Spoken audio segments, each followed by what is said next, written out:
Time for your most accurate forecast. I'm meteorologist Iris Hermosillo. We've got a major winter storm on the way. In fact, two storms that are going to impact our state, but the second one arriving tomorrow, prompting an ABC15 weather action day, as its impacts will likely impact travel across Arizona and any outdoor plans you may have had. We've got a chance for rain in the valley starting today, but that chance for rain will continue again tomorrow. And it looks like our best opportunity will come today, mid-morning, and then again tomorrow morning. But rainfall amounts look fairly light, so for the valley, around a tenth of an inch of rain.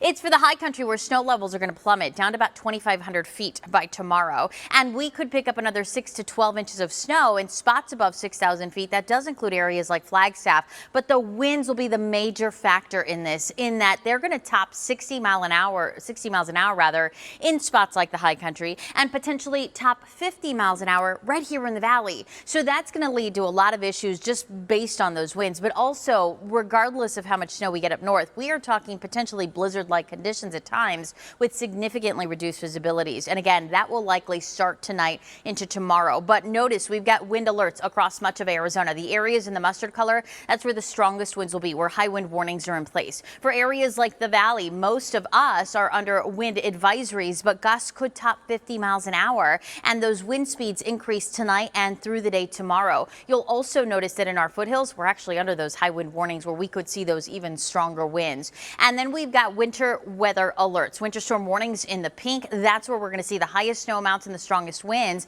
gusts over 60 miles an hour, heavy snow, and again, significantly reduced visibility. Those alerts in place today into tomorrow as well, mainly tonight into tomorrow. So let me show you. We may track a few spotty showers in the valley this morning and then around midday too. I think around 10, 11, 12 o'clock. But the bulk of the action when it comes to rain today will be in southeast Arizona with showers and thunderstorms in those areas, potentially some stronger